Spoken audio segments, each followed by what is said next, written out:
is Everyday Buddhism. That's the second session. Okay. That gives you a lot of freedom. Certainly does. Okay, darlings. Yeah. Go on. I mean, you know, since the last session, we had Kyabje Lama Zopa Rinpoche transformation. Mm-hmm. And so if you'd like to talk to us about that, that would be wonderful. But Okay. yeah, I mean, really, I'm sure that whatever, as usual, whatever you teach us, Venerable Robina, will be incredibly useful for our minds. Thank you. We'll see what happens. All right, sweethearts. So here we are together for 90 minutes or something. We're going to talk about who knows what, so that we can take it all as tools, because it's all advice finally. Even if you take 1% of it, that's great. And what is it for? So to help us put ourselves together to become this marvelous person that Buddha says we've got the potential to become for our sake. But then, of course, because we live on this crazy planet together, we're all in the same boat.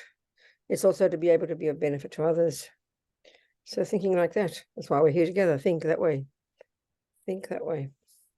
So yes, indeed, Lama Zopa Rinpoche got the big surprise, isn't it? April 13, I was there and in the morning doing my water bowls, and I saw my emails. I couldn't believe it first. I remember saying to myself, what'll I do? And then I thought, well, keep doing my water bowls. What else? Keep practicing. So I suppose that's I mean, apart from being Lama Zopa Rinpoche out, let's say if we happen to have him as our spiritual mentor, our guru, whatever word you like. I mean, the broader teaching, isn't it, is impermanence, right? I mean, that's the broader point. Because the thing is, I think the Lamas all say, even if you just realize impermanence, which means really have it in your bones, forget emptiness, forget bodhicitta, you know, forget all that, forget karma, just impermanence, just realizing that we're, you know, that things change from moment to moment. And the most dramatic change, of course, is called death. Just to have this in your, just to have it integrated in yourself, just to have it kind of implied, have it known in your mind that you're impermanent, then your life is already transformed. It's really obvious. Somehow, you know. It's sort of like the energy of it from is not to waste the opportunity. That's the plan. That's the idea, not to waste the opportunity. So it's sort of, I mean, for me, it's really obvious. It's really, you know, even if you just simple, ordinary example of daily life, you go away for a weekend to some lovely place. Now, that's what's interesting. You know, we often say, well, anyway, it's for 2 days. You've got 2 days and it's special. Then it's the main thing is you don't want to waste it, isn't it? I mean, you might have a bit of a headache.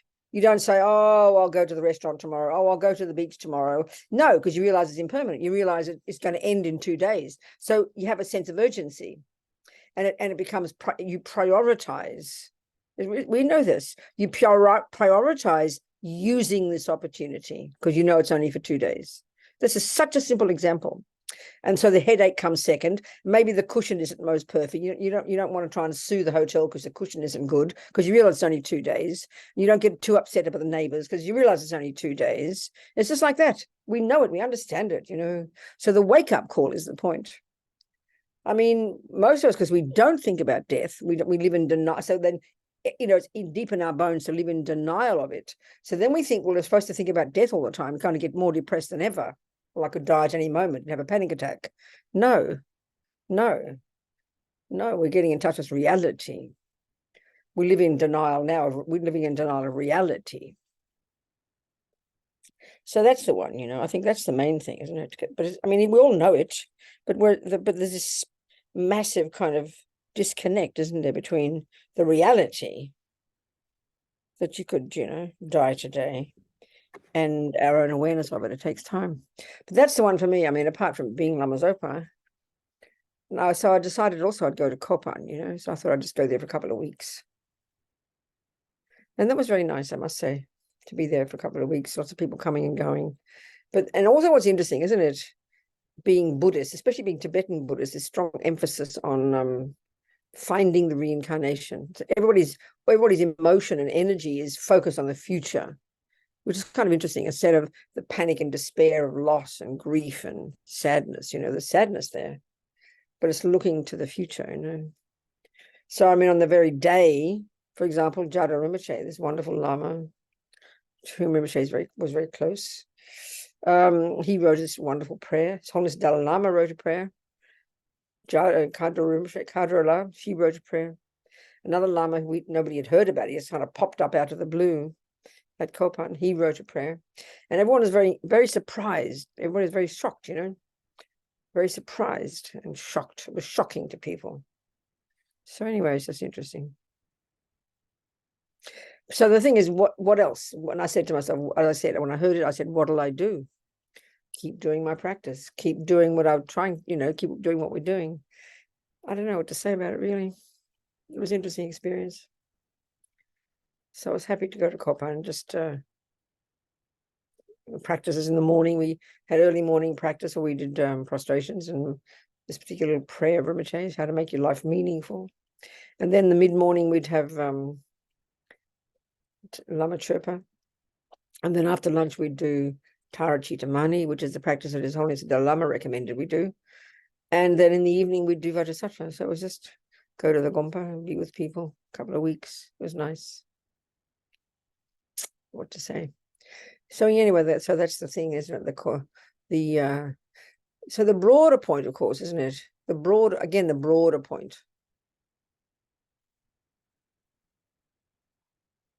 When it's someone like your spiritual mentor, whom you're using in your daily life as your example of what you want to become, then that's the point. It's the renewed. What else can we do? You know, the renewed wish to practice. That's the wake-up call, isn't it? To practice. So to practice what? To practice what? Well, that's, you know, the bottom line is to work on your mind, isn't it? Work on our mind. Everyday Dharma. Make it real. So all these things we talk about, you know, this language we use, isn't it? Realizations, realize impermanence, realize karma, realize compassion, realize these words, this kind of curious concept. It just means become familiar with. In fact, the word in Tibetan for what we translate as meditation, the word gom, it actually means to familiarize yourself with something. So what is it we're trying to familiarize our mind with if we're Buddhists? Well, two things, really, just two things. One is wisdom, how things exist, and one is virtue, goodness. That's the two wings of the bird, isn't it? And that's the essence of the entire path. So the wisdom one is curious, I think. That's a curious one. I mean, we might know we want to be happy. We might know we want to be a good, ethical person. That makes sense. And that's why often we have a spiritual path. But to think that you want wisdom is a bit odd. We don't think like that. So what's it mean? And this is really the essence. We don't get this point. We don't get Buddhism at all. Goodness is fine. But goodness doesn't get you out of samsara. Goodness doesn't quit the rubbish. It's wisdom that quits the rubbish. So what's wisdom mean? Well, it means, simply speaking, it means common sense, being in touch with how things exist. But it's surprising to us because we don't tend to think we're not in touch with how things exist. It's an abstract idea, but this is really the essence of what Buddha is saying. In fact, it's the method to get happiness. Buddha's telling us that the main cause of why we're not happy, and the main cause, therefore, of why we suffer, flip it over.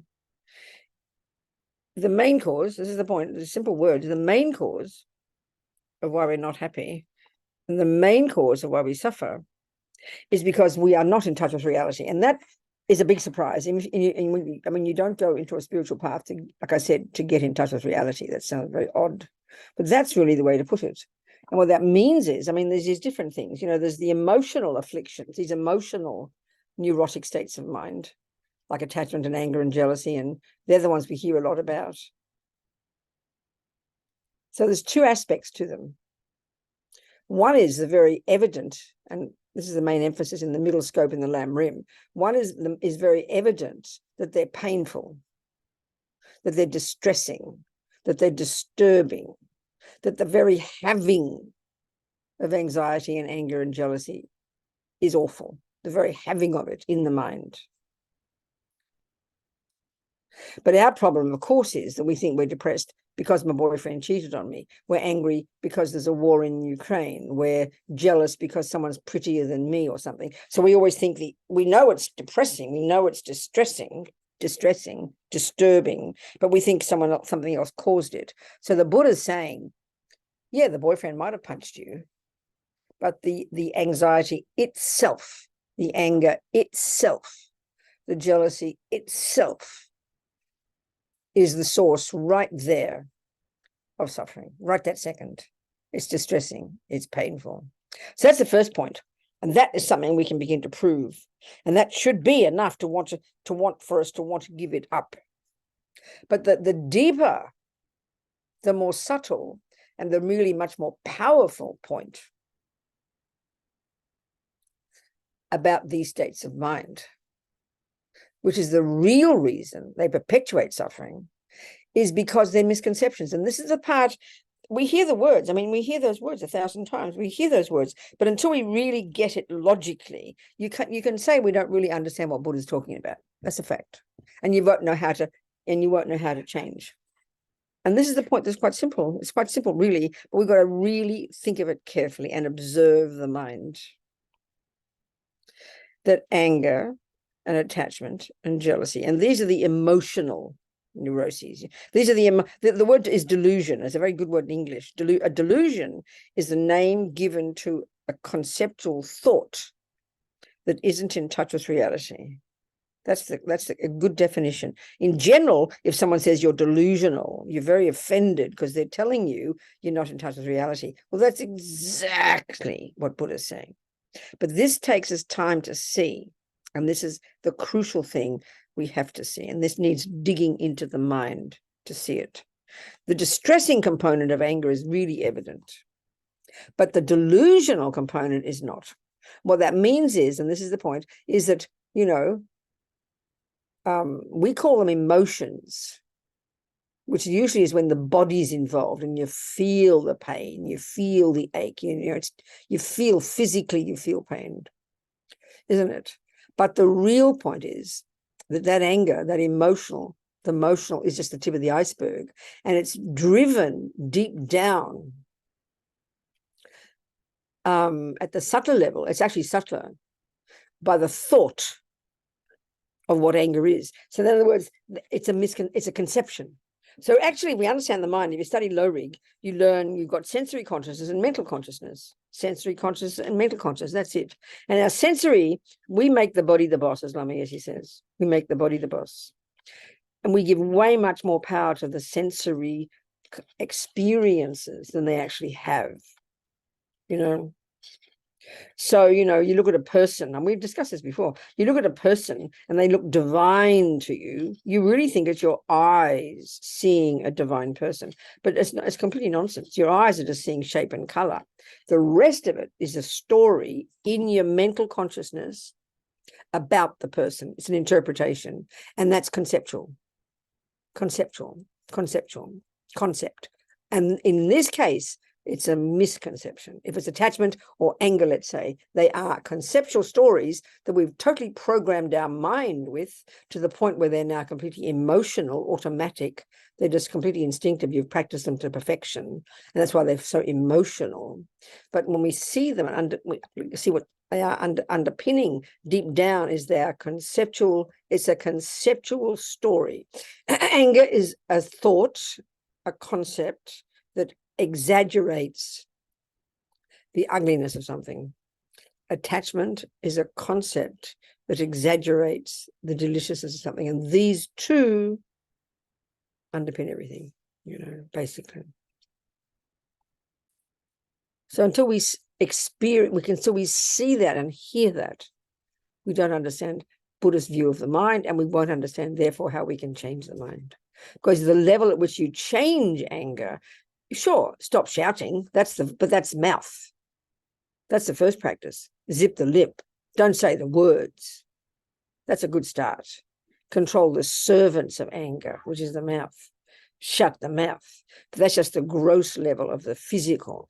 Then you can start working on the mind, the anger itself, which is in the mind, which is a conceptual story that exaggerates the ugliness of the politician, the event, the sound, the ex-boyfriend, the wrong food, the red light, whatever it is, 1,000,000 times a day that arises in front of you that isn't what attachment wants, therefore triggers anger. And our trouble is in the West, we think when we say feeling, we think it's deeper than thought. Not true. Feeling is the tip of the iceberg. Feeling is the result of having practiced buying into the concept of anger so many lifetimes that it just vomits forth as a feeling. But that's gross. We have to dig deep down to see our mind, to hear the story, to hear what anger is saying. Then we're really being our own therapist, as Lamia, she says. Then we can see how to change, because what you're changing is the conceptual story. You're painting a new picture of the person, like a person you're angry with. Could be your mum, you know. So you've got to literally, by literally seeing that you've got this story that says she's this, she's this, she's this, she did this, and therefore this, you know, that you believe in totally as a truth. As Lama Zopa says, bad enough that the things out there, your mum, for example, the events of the day, appear back to us incorrectly, meaning through the lens of your anger, for example, through the mirror of your anger. Bad enough that things appear wrongly to us. But the killer is, the worst thing is, we believe it's true. And that's where we can start to shift. That's where the revolutionary shift in the mind can happen, when we start to realize that basically we're walking around the world having opinions. Anger's an opinion. We think it's truth, but it's an opinion. It's a viewpoint. That's the best way to put it. Our mind is full of viewpoints. Millions of viewpoints every second, but every second we think they're a depiction of truth. We think they're a true depiction of that thing, that person, that event. When we can start to see that it's a viewpoint that is a distorted viewpoint that's coming from our mind, that's the miracle. Then we can shift. And this is when you become a Buddhist. You watch your breath till the cows come home. Nothing special. Control your speech, pretty incredible, but that's not unique to the Buddha. Stop killing, that's not unique to the Buddha. But the unique approach of the Buddha, where he stands out in his unique approach, is this view about the mind. This view about the mind. So getting wisdom, even at a simple level, is learning to lessen these conceptual exaggerations and to learn to be even conventionally more reasonable in our assessment of something. That's wisdom. Of course, the real wisdom is when you cut all the root of all the delusions, and now you're in touch with not just relative truth, conventional, but ultimately as well. But you've got to start with the conventional.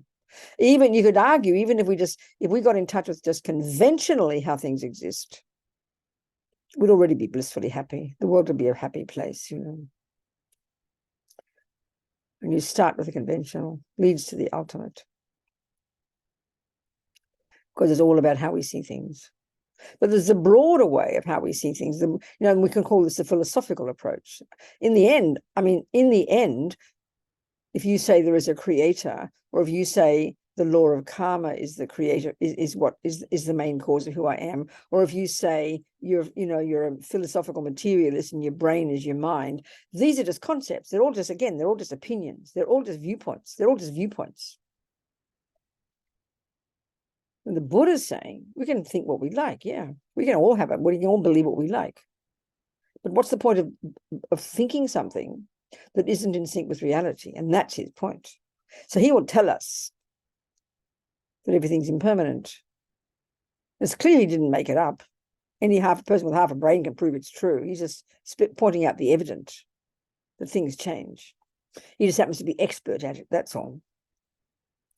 He will then tell us that actually we're the product of cause and effect, that our consciousness is not physical, that there's no such thing as a creator. These are all Buddha's opinions. But like a good scientist, he presents to us his own experiential findings to back up that statement. So our job, if we choose it as a Buddhist, is to learn to look into that and to see if he's right, to prove it for ourselves. That's being a Buddhist. It's just exactly what science. It's not joking, but that's exactly what the scientific approach is. But we don't. Of course, the scientific view doesn't believe that. It thinks religion, thinks Buddhism's a load of rubbish, believing in nonsense. So this is being a Buddhist. This is when we're really being a Buddhist. Kindness is not unique. Okay, bodhicitta is unique to the Buddha. This is true, but not compassion and kindness. Good communist can have compassion. A good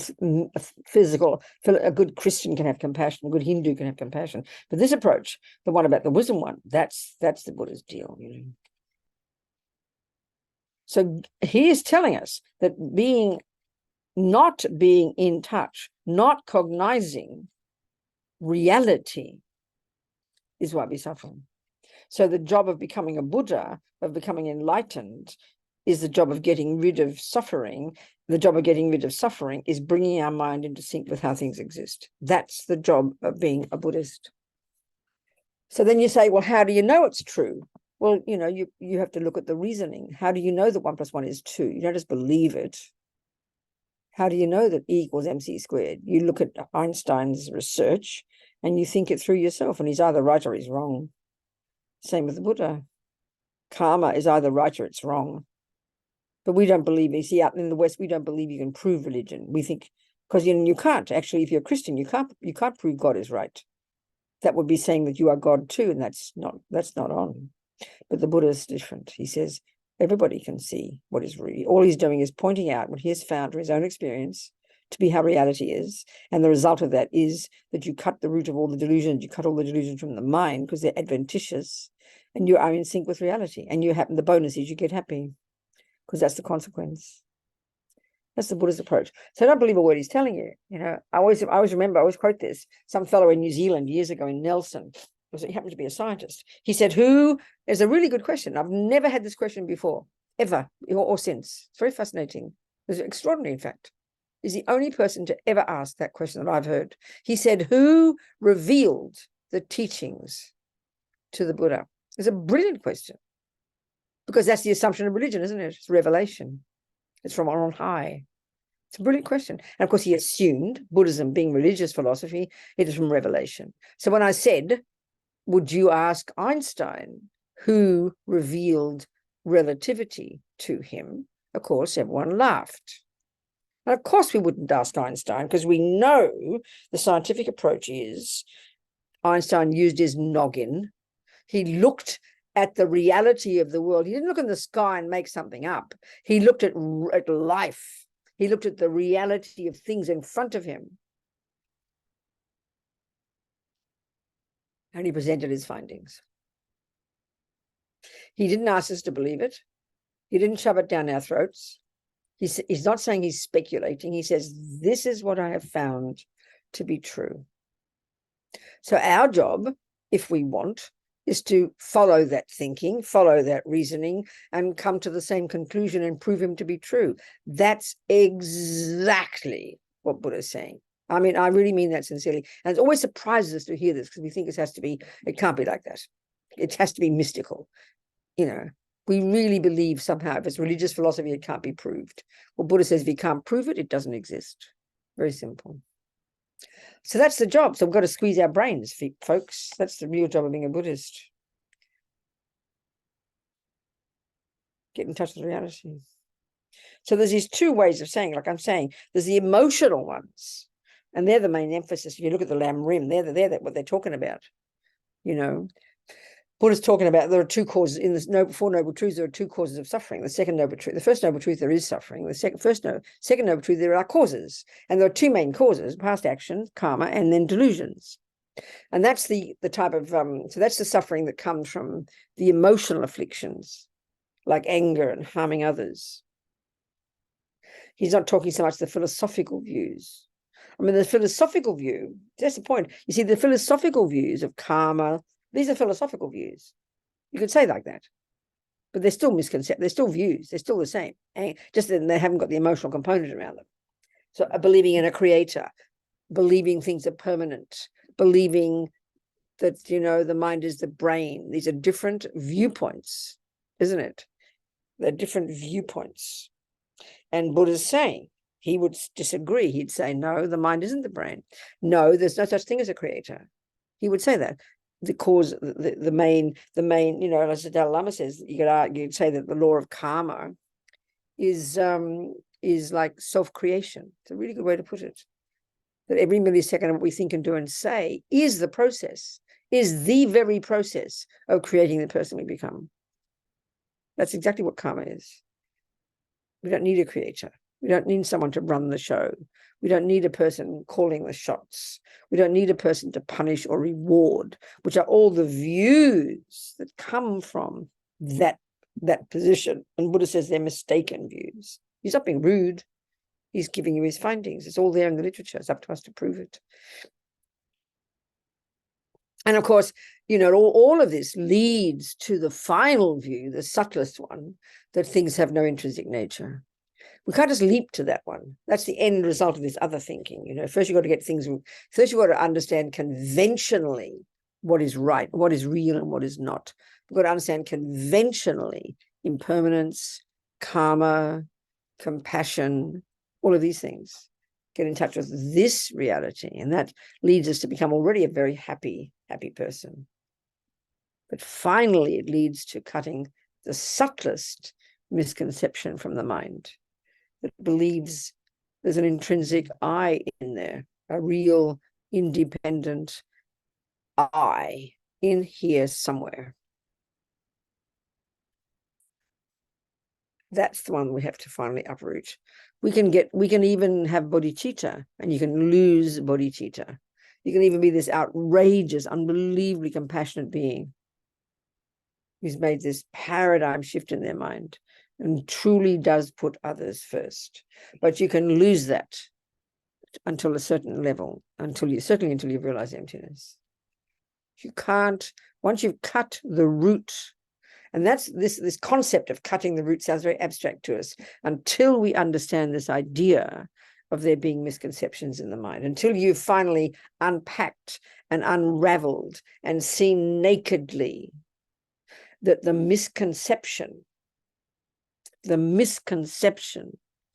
deep in the bones of our being that underpins all the other misconceptions, that there is an independent I in there somewhere, walking hand in hand with all the other bits and pieces of me, until that one is finally seen to be a misconception, we're going to stay stuck in samsara. This is the subtlest lie, the subtlest misconception that has to be, then we've really got wisdom. It's irreversible. That's Buddha's unique approach. That, I mean, the Hindus, he went through this astonishing system in India. They already discovered how to stop the lower realm suffering and the worst kind of suffering, the suffering of all the bad things happening. They understood karma. They already understood how to give up even the second level of suffering, which is the suffering of change, by giving up attachment. But they didn't find a method of how to quit the final one. They still posited an independent entity called a self. Buddha, that's where Buddha diverged. That's where he diverged in his own direction and went further and discovered that even that was not true. So it's a process, you know. Start with thinking about impermanence. Start by controlling the body and speech, thinking about cause and effect. Then understand the mind, study the mind, the very specific, very unique view of the mind that Buddha has. Then that leads us to the final wisdom.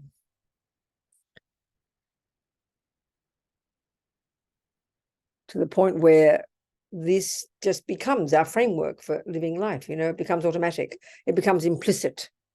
And you're seeing life through these lenses all the time. That's really what we're trying to do, isn't it? It's intellectual in the beginning, but if you keep analyzing it, listening to the holy beings teach it especially. And that, I suppose, is where it's relevant now to talk about the benefit of a spiritual teacher, the actual real benefit. I remember Lama Yeshe said, the Buddha is dead, dear. So the Four Noble Truths will only become real for us when we hear it, and this is my words, when we hear it from a person in front of us.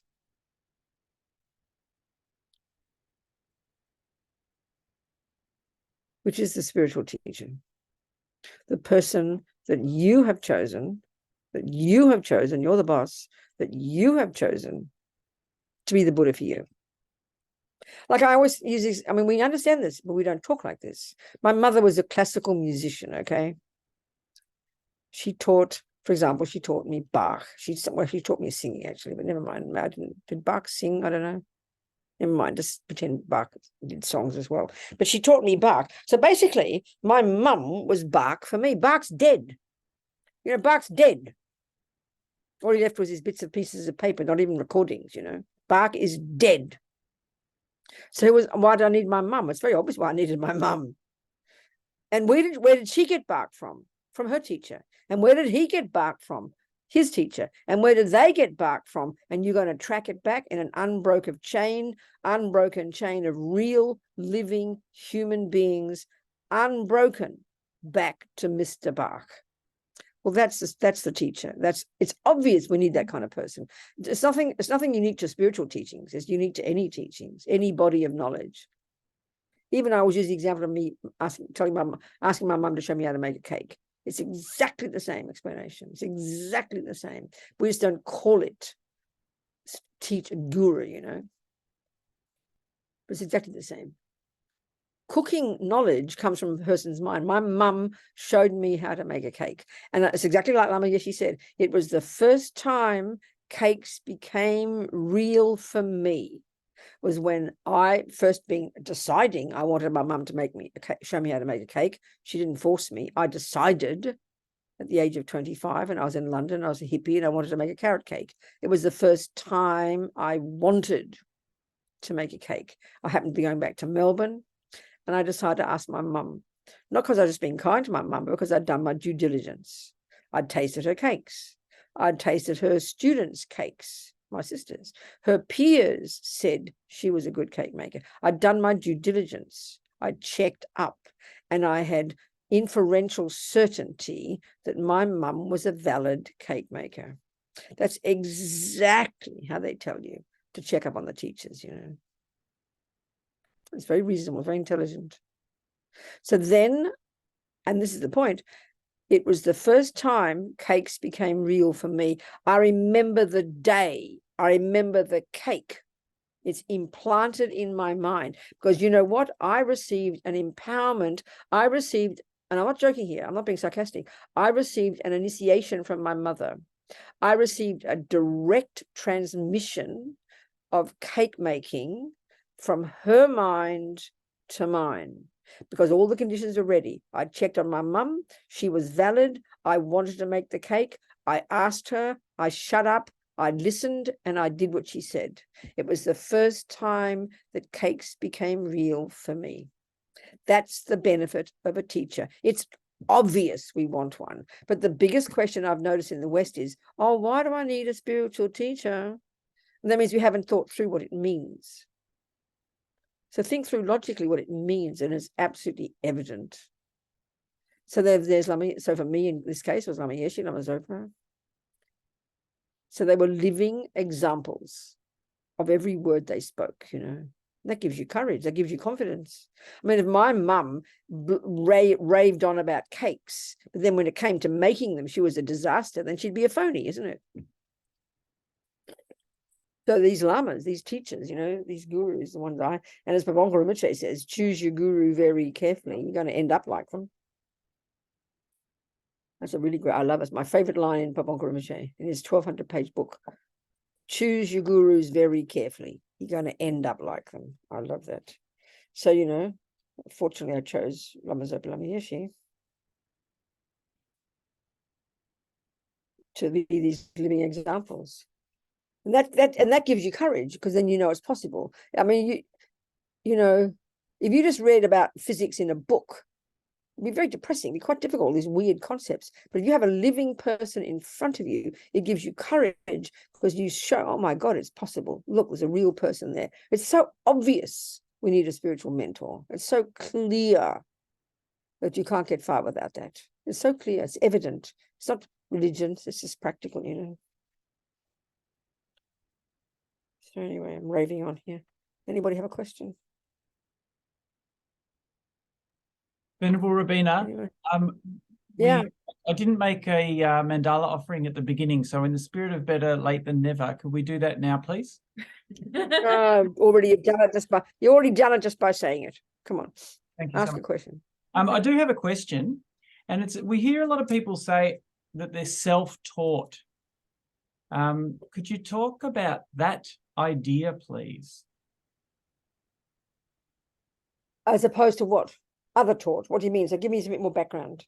Like people will say I'm a self-taught musician, and often I'll hear people say that they're self-taught, and I think about what you're saying about the importance of needing. No, I understand. No, I understand that. Well, that's an interesting point. I know for me, I often say that about my life. I didn't go to universities, and usually we think you got to go to university and get a degree, and then you can get a job or whatever. But I mean, I left school when I was 15, didn't finish my schooling. I never had any. So I always say everything I've done, it's true. I agree. I understand everything I've done. Like learned editing, and I've done different things. I'm self-taught. It's true. I agree with you. I am. But if I analyze it, where did I get the knowledge from? From human beings. I didn't exist in an island.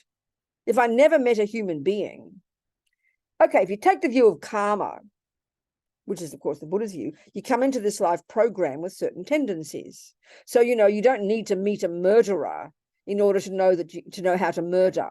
Because there's the karmic view, the imprint is there, and you can be living in isolation, and you might meet a creature and you want to murder them because the imprint is there. So this is a very major part. Or I have the tendency to, another example, I had the tendency to be good at music. I had a tendency in me to be good at music. So if I hadn't had my mother teach me, I could have pursued that, absolutely. But then still, or with my editing, with my writing, I never went to school. I didn't get a degree. I wouldn't have a clue about I wouldn't know what a past participle is, but I'm an editor. I understand it because it's inside me, and I don't know the intellectual way to put it. You know, I wouldn't know how to, I mean, I do teach. In fact, I am teaching editing right now.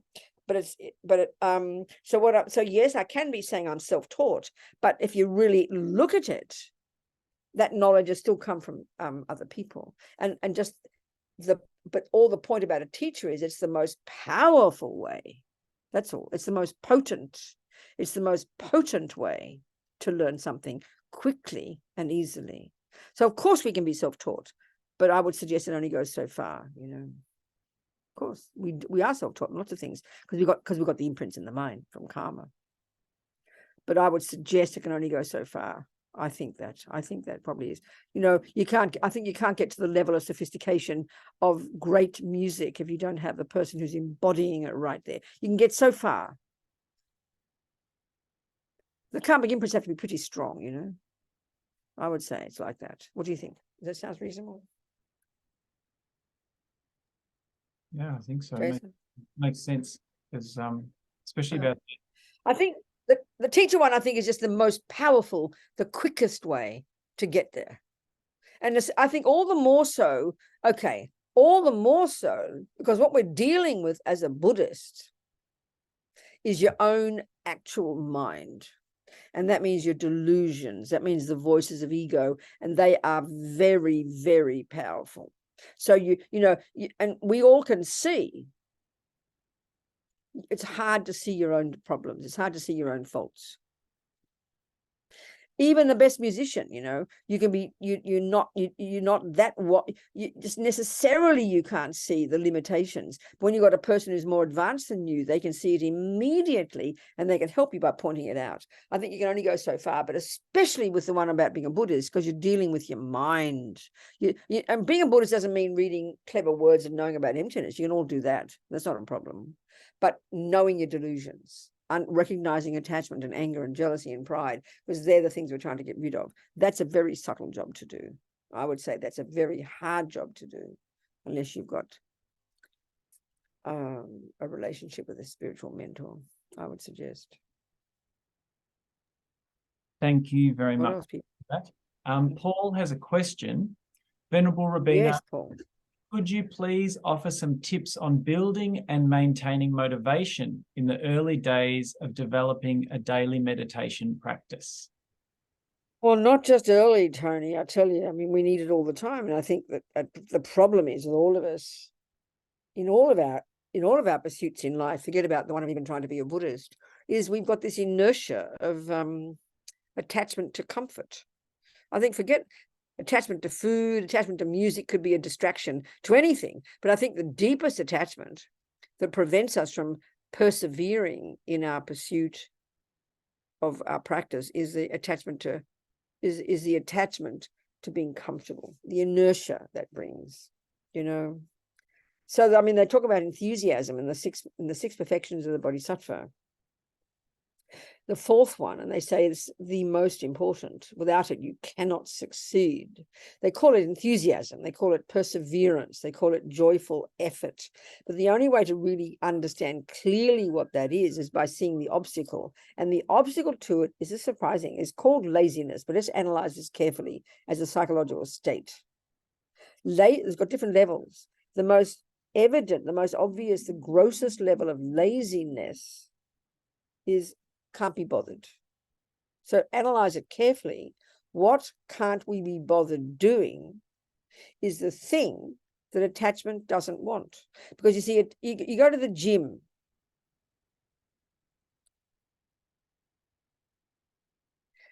and you start on the machine and look what happens. If the second it starts to become painful, which is and that's when the effort starts.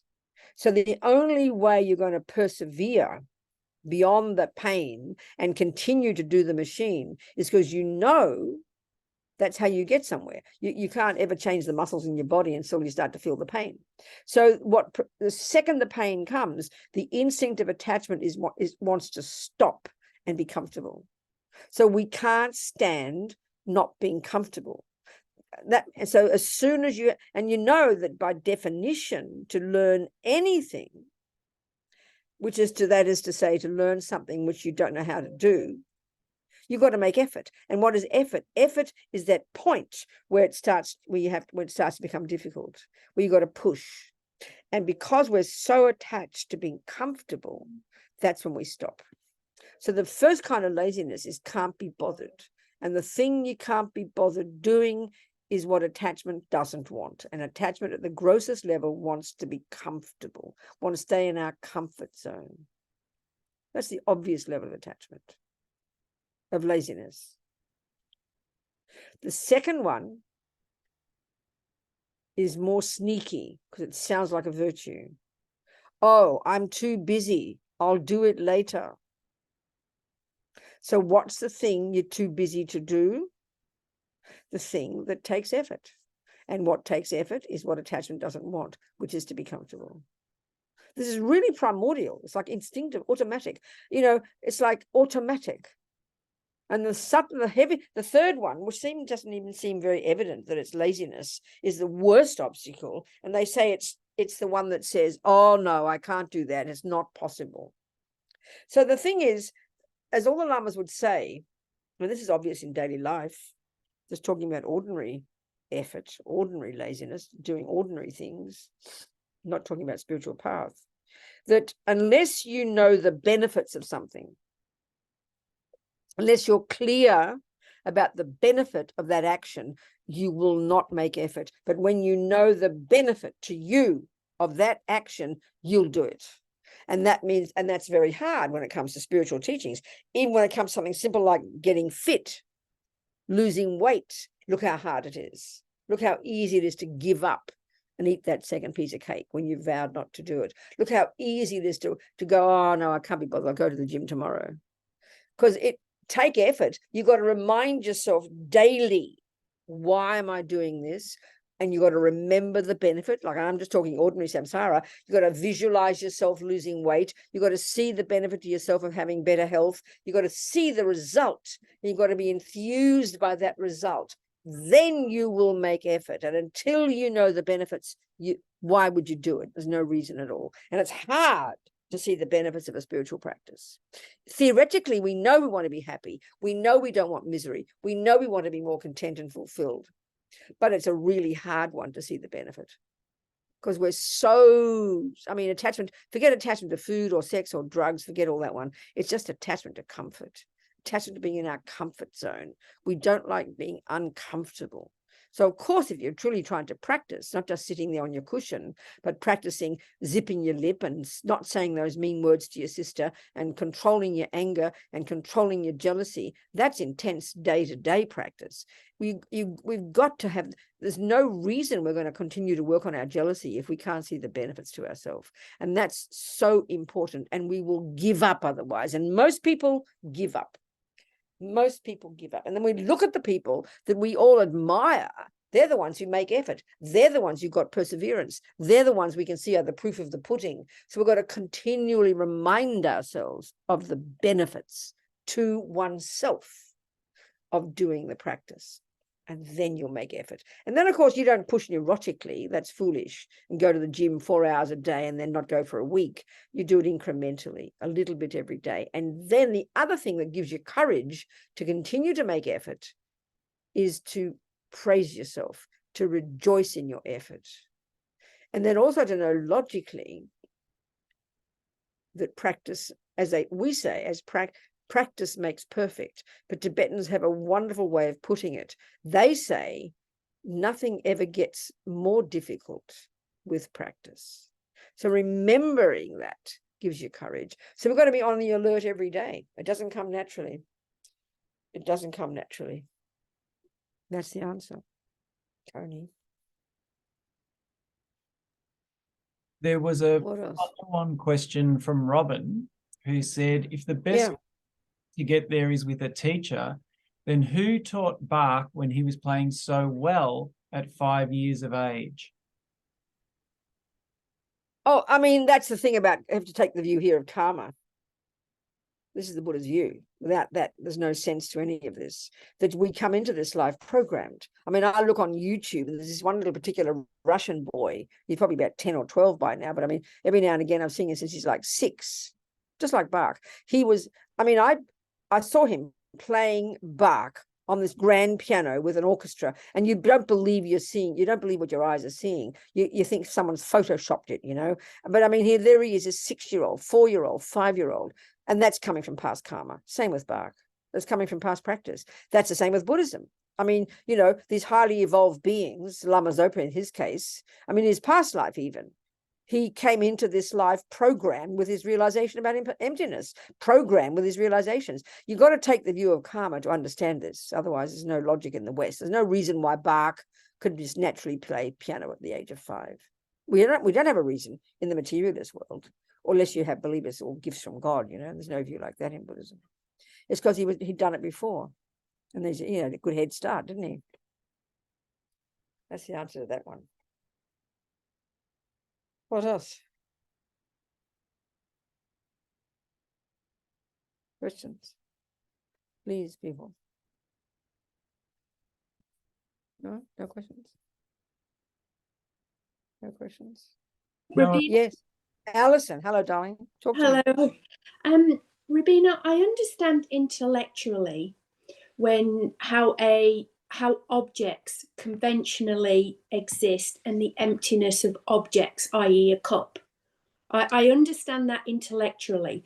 What I struggle with, and I wonder if you could help me apply the thinking, is I struggle to transfer that to situations. So say, for example, I was criticized recently at work for doing some work. So how do I apply the cup, emptiness and convention, how something exists, to a situation? I can't Well, move actually, my thing. no, I hear you, darling. I really hear your point. I really hear your point, Alice. Very good. But the question isn't so much a situation, it's more to the feeling of I. Okay. So the actual application there is, and this is still even intellectually, we can understand it very well. Let's talk about that, how there is intellectually, how there is no independent Allison in there. And all the Buddha is saying is why, when we get hurt and offended, the pain and suffering is incredible, because this vivid feeling of I have been offended, I have been upset, I have been wrongly accused, right? So it's not so much the event, it's the clinging to, so the cup, instead of the cup, it's the I.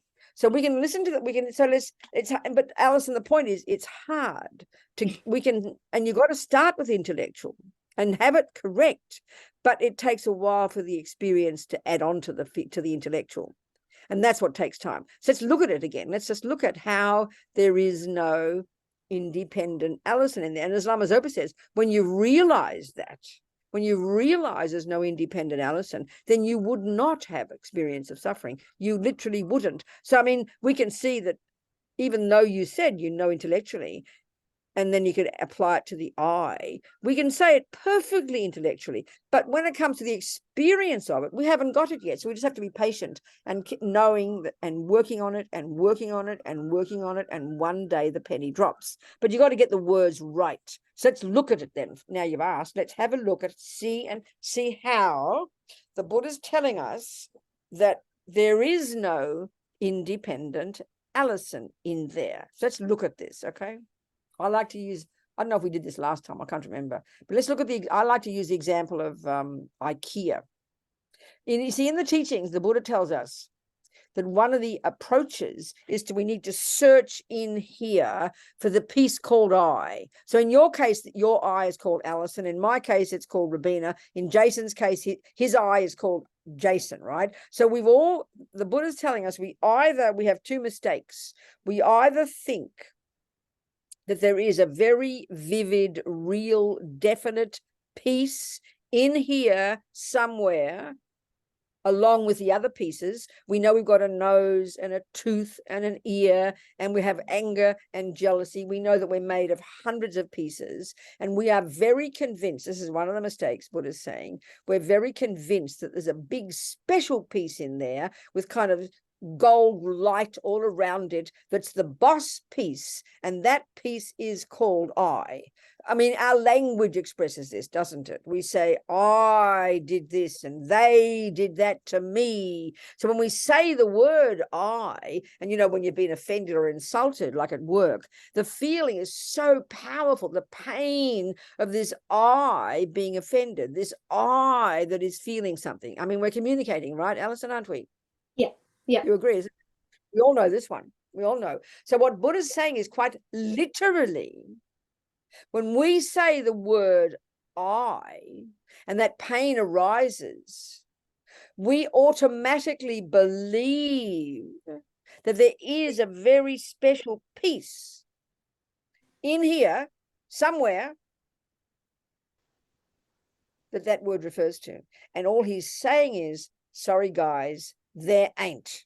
So let's do the analysis. So what he says is, he's telling us in advance there is no such piece in there, but he says you can't just believe me, you've got to do the work, and that's what takes time.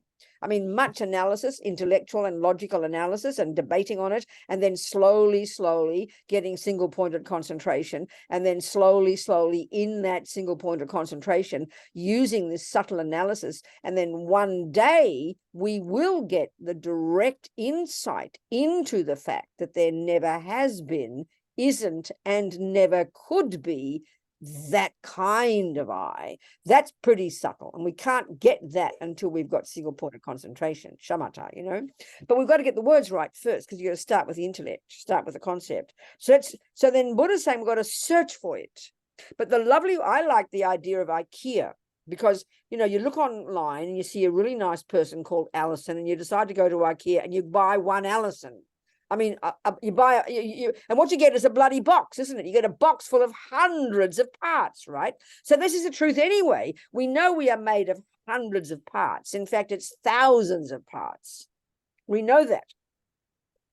So you're going to get this box, and you've got to make your own eye. It's a big drag, you know. Now, we can assume they've organized it in advance, so they know you need one liver, one kidney, 5 fingers on the right hand. I mean, I'm not kidding, but that's exactly what you get when you buy the table or whatever it is, hundreds of parts, but they've worked it out, and they give you, and this is a really crucial point, each piece they put in that box, they know each piece has its job. They haven't randomly put, you know, 11 fingers. They don't randomly put 47 screws in the thing. You've got to have an exact number of screws for that table, exact number of legs, exact number of everything. And then you put them together, and then you get the table. You get the whatever it is. You get the person. So we've got to construct that person. So now what we do is we put the pieces together. You put the hand there and the hand there, the liver there, the kidney there, and all the time we're kind of waiting to find the piece in its own little Ziploc bag with gold writing labeled I. And we're going to start panicking because we're not going to find one. And what Buddha's saying is, well, honey, you know, you're going to ring up Ikea and have a panic. You didn't put an I in there. Well, we found out you don't need one, baby. Don't worry about it. And this is the point. When you put all the bits and pieces together, this is the point, Alison. When you put all the bits and pieces together, you discover you don't need a bloody piece called I, because all the pieces together work perfectly to function as Alison. So Alison is merely the name that you give to those parts. And they all work together perfectly to function exactly as Alison. So they're the words. So we don't need a piece called I, but we hear these words and it's just very abstract to us. Because when we say I, you're saying, okay, example, I always use the same example. I will give you a statement. This is one of the logical arguments we need to use. I have got a mala and a thermos. Now and that statement, they talk about this is a logical argument called one or many. So I just made a statement, and if you analyze that statement, I made an assertion of 3 nouns, things. I asserted 3 things: thermos, I, and mala. So there's 3 phenomena, 3 nouns, right? And that's easy to prove. And the point about this is, if that's a true statement, you have to prove by pointing out 3 separate, independent phenomena. And you can do that. And that means the thermos might break, Robina's intact, the mala's intact. The mala might break and Robina's intact, and the thermos is, in other words, something that's independent of something else. It doesn't depend upon that something else for its existence. So we can prove that there's 3 things there, and that they're separate and independent. They don't rely upon each other for their function. So now then I will say, I have a nose and an ear. Now, without analysis, that's a true statement. But it's got to be the same as the first one. You've got to point. I said 3 nouns. I was a pronoun, ear, and nose. That's 3 phenomena. 3 phenomena that are independent. So ear, when it goes deaf, doesn't affect the breathing. And the nose, when you block it, doesn't affect the ear. They're independent. So now we have to look for the 3rd phenomenon that is also independent and that doesn't rely upon a nose, an ear, or all the other thousands of parts that make up the person here. And this is the point. We believe there is one in here somewhere because we say the word, oh, how dare you say that to me, we'll say. And all that agony when we've been insulted, and all the time the conversation, the central player in the conversation is I. And it's this, so in other words, if you say to me, Robina, your nose is so ugly, I'll say, how dare you insult me? And you'll say, Robina, I didn't insult you, I insulted the nose. Because, I mean, in other words, so if there is an independent I in there, then when the nose hurts, the eye is the ear is kind of looking on and going, oh, phew, I'm glad it's not me. I'm fine. And the eye is also saying, oh, phew, I'm glad it's not me. She insulted. Just the poor nose is feeling all hurt. But so that means we do feel there is a relationship between eye and nose, but we don't analyze it. And the Buddha's telling us really simply, you will not find among the millions of parts that make up Allison a piece called Allison, which we believe. So they're the words. But for the penny to drop takes masses of practice. Masses of practice. And it comes eventually. What do you think? So, Robina, when I receive the criticism, when I want to speak out back about it, really all I'm following is my attachment to reputation, to be seen and heard as a nice girl. Basically, I mean, when it comes down to, if we're really brave enough, if we're really brave enough, we're really trying to be a bodhisattva, it's the perfect opportunity to eat the shit and smash ego grasping by taking the blame. Yeah, of course. So of course, most of us aren't at that level, but we can, especially if you can't prove you're wrong. If you can prove you're right, okay, maybe. But I mean, if you can't even prove you're right, we might as well use it as practice if we're really brave enough. So yeah, of course, it's just reputation. Of course it is, darling. Of course it is. Totally. Yeah. It doesn't mean it can't, there's many things that must be, it's important in different times to do different things. But the bottom line is, yes, of course it is. Of course, totally. That's why in the 8 verses, the practice, it's seen as the most marvelous practice. When you're accused of something, you take the blame and offer the victory to others. And this is why those practices are so powerful, because just the thought to want to do that is like putting atomic bombs on ego grasping. Of course it is. Absolutely. Best practice that we can. Because I always view myself, if I do that, as becoming a bit of a doormat. And no, precisely, darling. So this is the thing, Alison. This is the point. This is why this kind of this teaching, this level of teaching in the Bodhisattva path of taking the blame and all that kind of stuff is actually more advanced. As Kyabje Rinpoche says, you need to be a suitable vessel to even be able to properly understand these teachings. So put it this way, if you're still at the level of being in a victim relationship where you've never looked at your mind, you're full of self-pity and misery and attachment and anger and jealousy, this practice is not for you. But if you already have done the work in the wisdom wing, have looked at your mind, you understand karma, you understand the way the delusions work, then you're ready to be able to practice. Because being the typical victim mode is the one of being a nice girl because you're dying for approval. And that's when you become a doormat, when you sit there and take it. That's not practice. We have to have done the earlier work first to really be proper practice. And that's why we get so much suffering now. Because, I mean, the people who are kind and who run around being mummy's helper and say yes to everybody, and then you do get blamed, and then you get treated like a doormat, but you're not working. There's no benefit. There's no benefit in that. You've got to stand up. This practice is advanced. This practice has to be for a person who, as Kyabje says, is a suitable vessel who's done the work already and knows the mind. Do you understand, Alice? Yeah. Thank you so much. All right, darling. Go on. Somebody else. But I love that Ikea example. It's a great example. The normal one is you have to, because we're already constructed, you've got to deconstruct to search for the I. But this other way is great. You're looking for the I when you're building up the person, and you won't find one. So, but it is as Holiness Dalai Lama says, The I is not empty because you can't find it, and you won't find it. That's not the real premise. The I is empty because it's a dependent arising.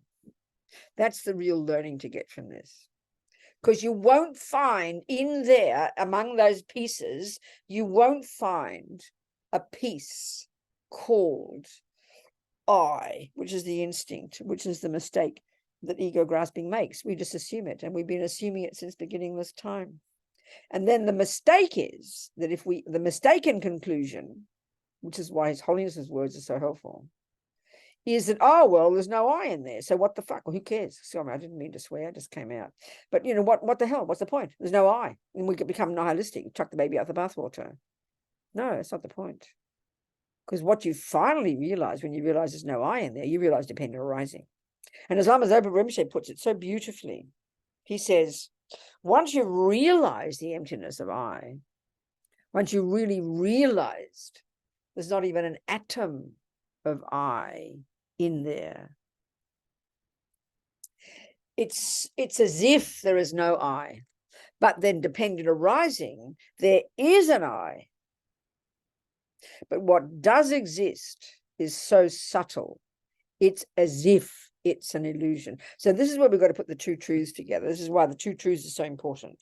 This is why, as Lama Geshe puts it, the king of logics to prove emptiness, and as His Holiness points out, is dependent arising. The best way to understand emptiness is in the framework of dependent arising. The two truths, conventional truth and ultimate truth. So meaning that emptiness, discovering that there's not an atom of an independent I in there, what it proves is dependent arising, which is that there is an I. So emptiness doesn't negate existence. Emptiness reaffirms existence. This is the thing to understand. And when we've got that, we're on track. We're not going to fall into the abyss of the great mistake, as Tsongkhapa says. So important. So in other words, emptiness proves dependent arising. Emptiness proves existence. Things exist because they are empty. And this is kind of instinctively against what we think the words mean. So it's so important to get the words right. Because if you start off with the wrong concept, if you start off with the concept 1 + 1 is 3, and you don't know anything yet, you'll never, ever prove the truth. So you've got to start with the right thought. 1 + 1 is 2.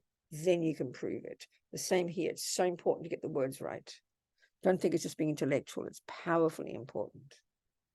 So the two truths, dependent arising and emptiness, is the most delicious way to really understand emptiness. Dependent arising is conventional reality, and emptiness is ultimate reality.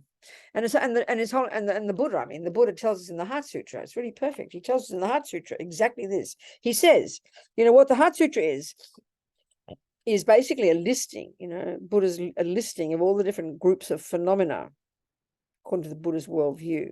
Talks about the 5 aggregates. There's no this, there's no form, no feeling, no recognition. Then he talks about the 18 constituents, which is the 6 senses, the 6 sense objects, and the 6 sense bases. He talks about the 12 links, talks about the 4 noble truths, and he says there is no this, and there's no that, and there's no this, and there's no that. The list of all the different phenomena. So he says at the beginning, when actually Shariputra and Avalokitesvara are having this discussion, it's Buddha's teachings, but he's sitting there in meditation and he's channeling his thoughts into their minds, and they do the talking. And so what Avalokitesvara says to Shariputra, he takes the first of the 5 aggregates, form, which is the physical, and he says, form is empty. Then he says, emptiness is form. Then he says, emptiness is nothing other than form, and form is nothing other than emptiness. And all he's saying is,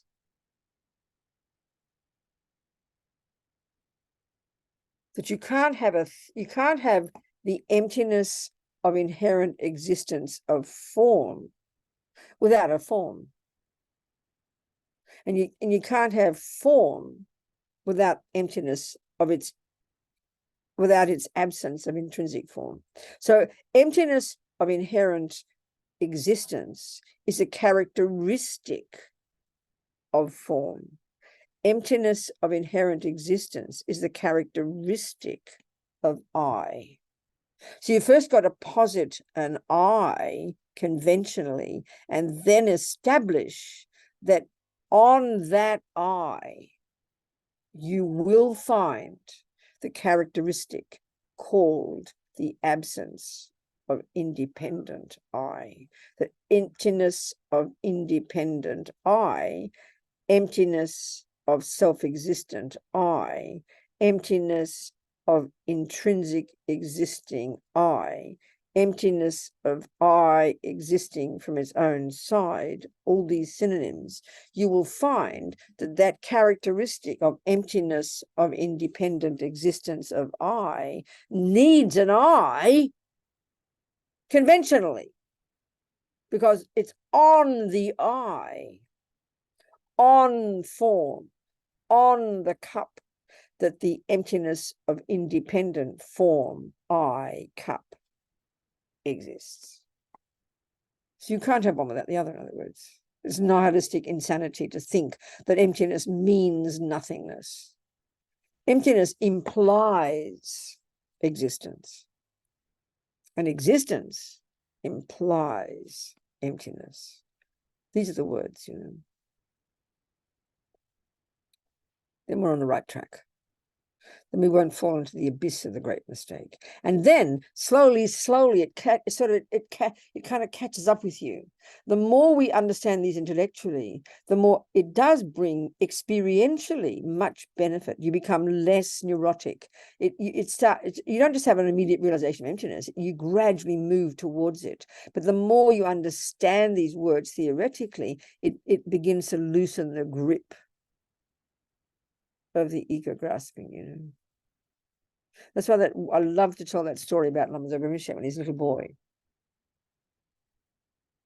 This is the question again to Tony. Who was it who asked about? Was Tony, not Tony? No, it wasn't Tony. It was someone else who asked the question about who Paul. taught Bach when he was playing music at 5. Paul.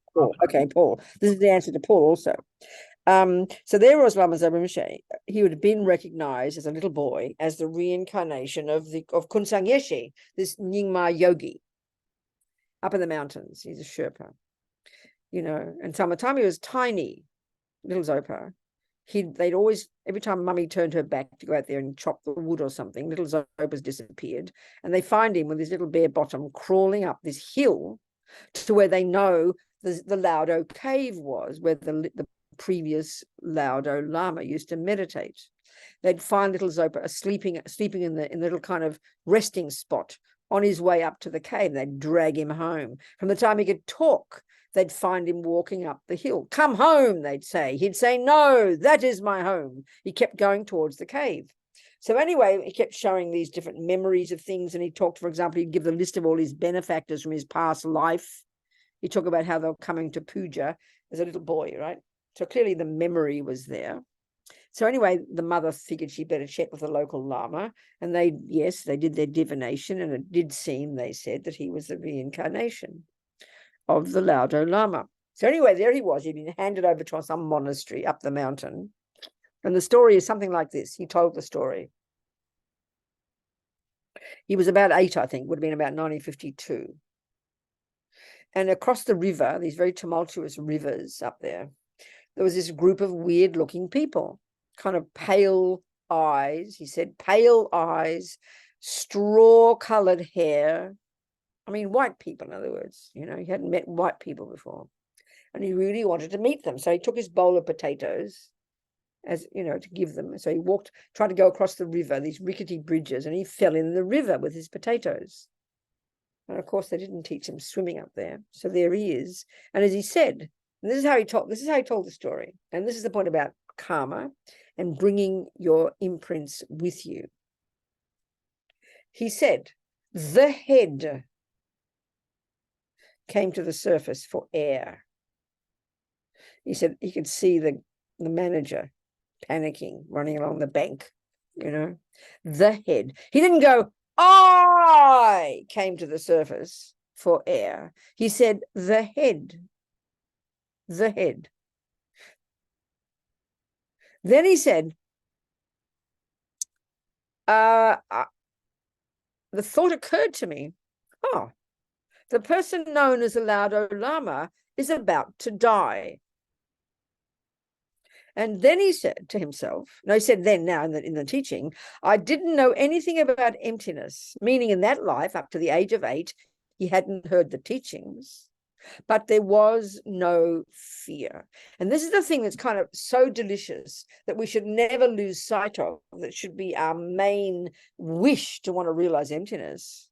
This is the point about all the teachings, all Buddha's view about the mind. This is so unique to the Buddha, that fear is the main energy of all the neuroses, because all the neuroses are the branch delusions of the root delusion that asserts an intrinsic me, and fear is their taste. Fear is their character. We mightn't think if you see a person angry, you don't think they're having fear, they're just being angry. But look at them, they're having a complete panic attack. Their eyes are as wide as saucers. They're saying all these irrational words. They're completely freaking out.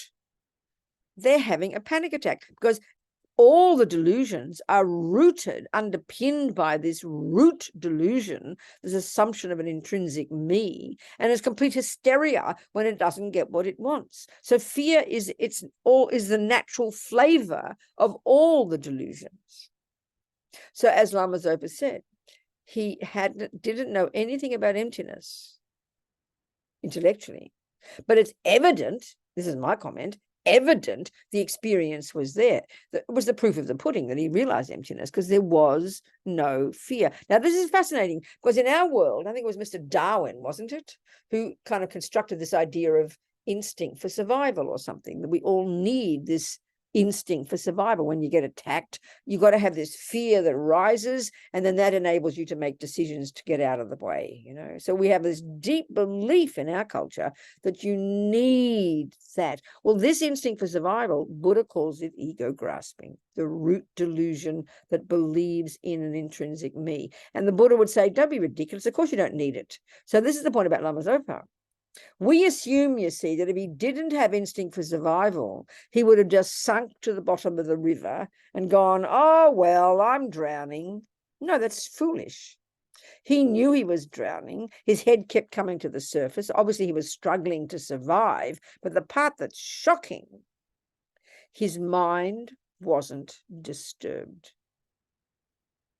This is the point. This is what Buddha's saying. This is mind-boggling.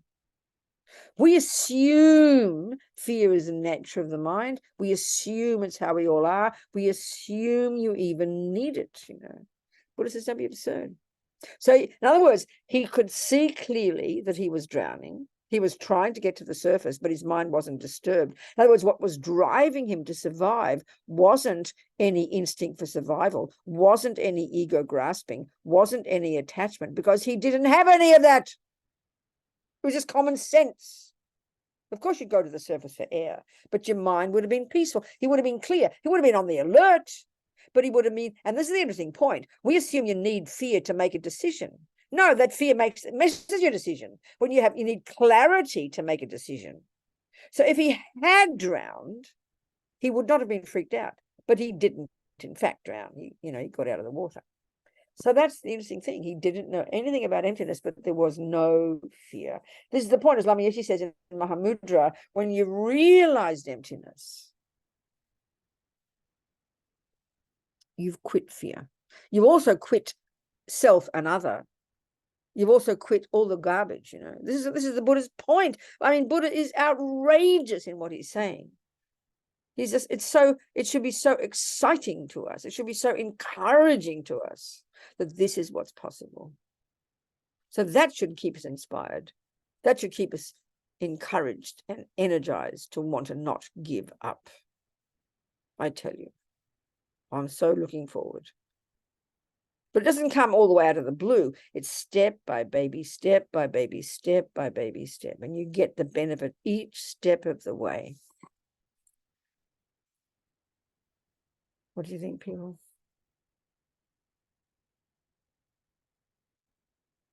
What's Diana saying?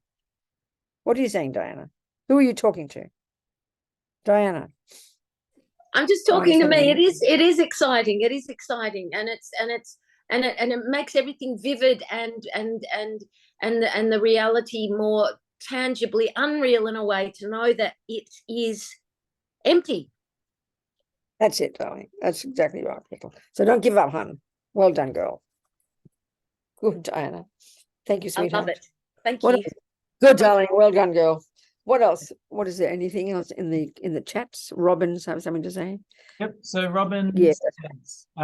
so Robina, are you saying that the mind was not experiencing fear, but the body was, because the body was trying No, to... not even that. No, no, no, no, no, no, no, no, no. No. The body is not independent of the mind. It is, but the body, what Lama Zopa's body was doing wasn't on its own. He was thinking, I must get out of the water, but it wasn't driven by fear. It wasn't driven by panic. It wasn't driven by attachment. That's the part we find hard to comprehend. You see, the Buddha's view of the mind is you've got delusions, which are I-based, fear-based, obsessive, I-based, obsessive, delusional, neurotic, and a complete mess, and the cause of all suffering. But then you have virtues and intelligence and all the good qualities. They're completely separate parts of our mind. So he was making a decision to try and come to the air, but his mind wasn't distressed. His body wasn't just doing it. His mind was deciding. If his body was moving up to get up to the top of the water, it's because his mind was deciding to do that. But it wasn't driven by fear. That's what we find hard to comprehend in modern psychology. Our views, our way of packaging the mind is so very different. That's why we've got to understand this model in Buddhism, that you've got the neurotic, delusional, ridiculous states of mind, and then you have the virtuous states of mind. And what being a Buddhist is this gradual development of less delusions and more virtue. That's what we're doing. It's the job. It's not mystical. I hope that answered your question, the person. What else, people? Are we comprehending? I mean, keep asking questions. It's so important. Venerable Robina, I've got a question. As you're speaking about how Rinpoche is thinking and saying the absence of fear, I'm imagining myself at the supermarket and I'm comparing the price of two items that I need to buy. And it's like the opposite of, Rinpoche's got this fearless state of drowning. I've got more neurosis and fear and concern or worry as I'm trying to work out, should I get the 200-gram version or the 300-gram version? Which one's got the best cents per dollar price?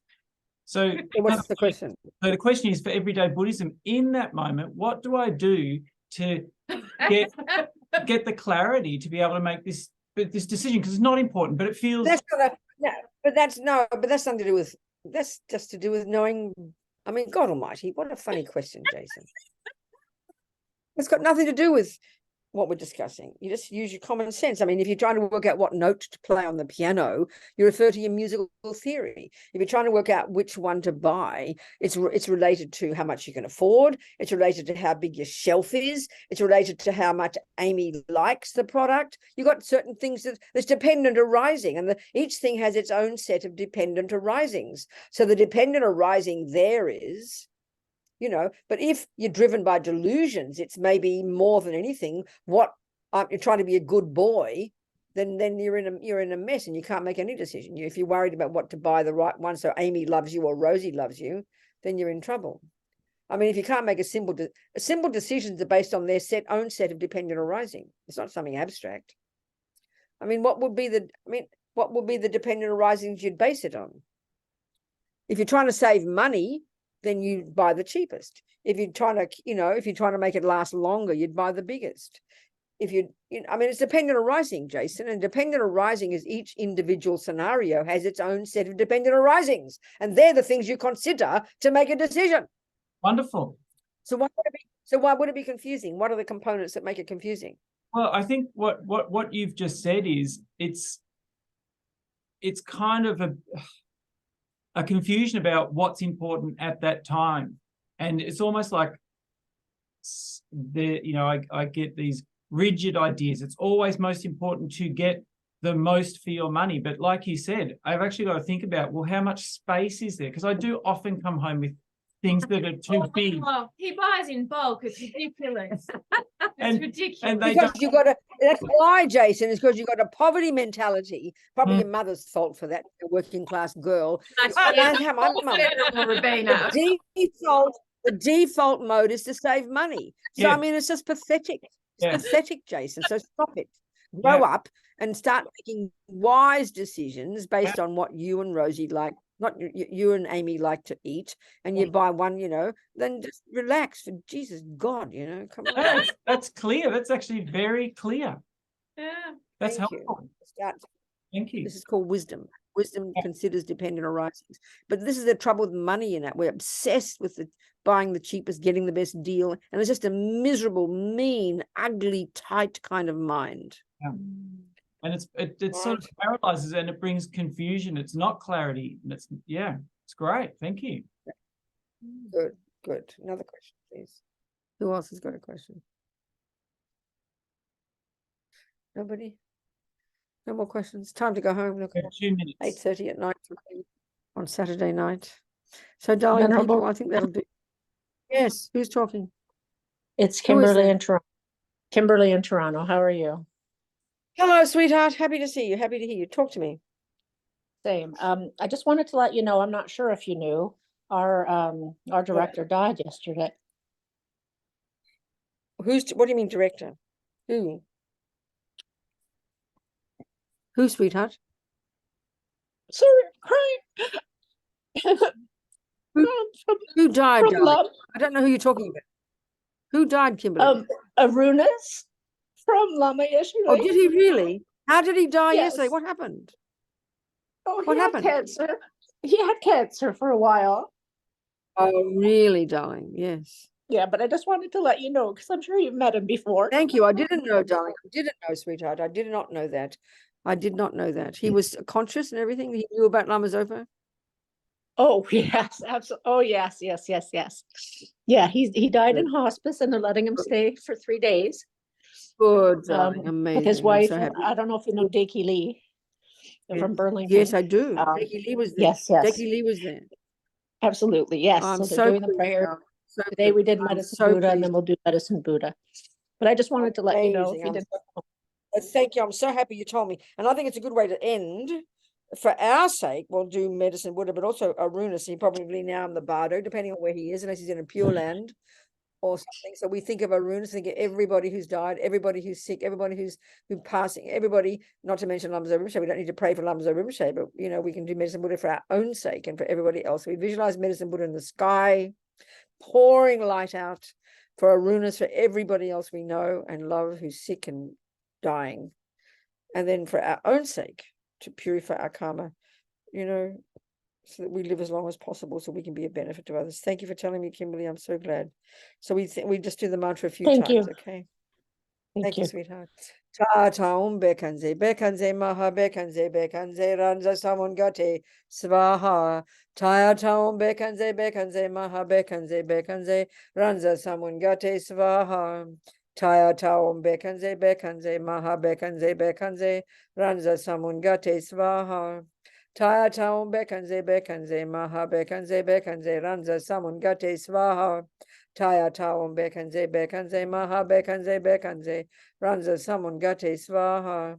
Taya taum bekanze, bekanze maha bekanze, bekanze ranza samungate svaha. Taya taum bekanze, bekanze maha bekanze, bekanze ranza samungate svaha. So most kind Arunas, maybe all the hard work he's done serving his Lama, serving the center. Let's hope he's in the Pure Land right now. Or he'll get another delicious mummy and meet the Dharma and meet his gurus again. And all of us the same. So every second we have of our life, let's use the wake-up call and make the most of it. Don't waste time. Know the benefits of that. Continue to develop wisdom. Continue to develop compassion. Never giving up. Knowing that we're a work in progress. With enthusiasm. Jangchub, Semchog Rinpoche, Ma Ke Panam, Ke Guchig, Ke Panyampa, Me Pa Yang, Gongne, Gondu, Paba Shog. All right, darling people, that's it. Thank you. No prayers, no need, nothing to say. Done. Thank you so much. Yeah, let's sing. Let's do one of the prayers. Let's do the Dalai Lama's prayer for Lama Zopa. Yes, for sure. Thank you, Kimberly. I'm so happy you told me, sweetheart. So we'll do this first prayer by His Holiness Dalai Lama. He kindly wrote this. Let me read the colophon first. Let me read the colophon first. Here we go. This is His Holiness. I compose this swift return prayer at the request of the centers of the Foundation for the Preservation of the Mahayana tradition in general, Kopan Ogmin Jangchub Churling, Kachur Gakil Ning Nunnery, they're both in Kathmandu, and all the students of the late Rinpoche, headed by Roger Kunsang, who said that since the elucidator of the teachings, the incomparable Zopa Rinpoche, had suddenly departed to peace, a swift return prayer was needed. I also composed it because of my special connection with Rinpoche, exemplified, for instance, by the fact that when Rinpoche was still with us, he would undertake any project for me, whether big or small, just as I asked. It is devastating that Zopa Rinpoche has gone in this way. However, the most important thing is that when he was still with us, he made the precious mind of enlightenment, bodhicitta, the foundation of his practice. If his followers who have been left behind train properly in the Guru's way of life, then it is exactly that which will definitely fulfill Rinpoche's wishes. So therefore, keep this in mind. Furthermore, from now on, make requests to the three jewels as well as earnest dedication prayers. So let's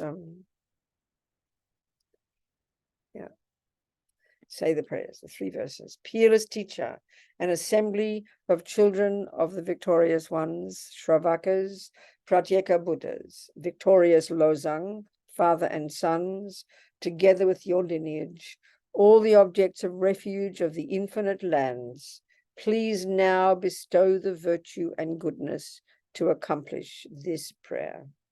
In holding and spreading the Muni's precious and complete teachings through explanation and practice, you wore the armor of patience that is never discouraged.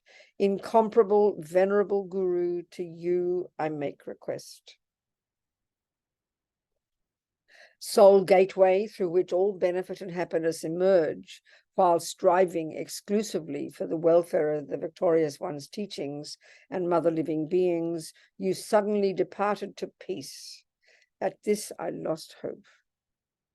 Nevertheless, through the undeceiving truth of the blessings of the ocean of the three jewels and the great waves of the mind generation of the children of the victorious ones, may the smile of a new reincarnation swiftly beam in glory for fortunate disciples.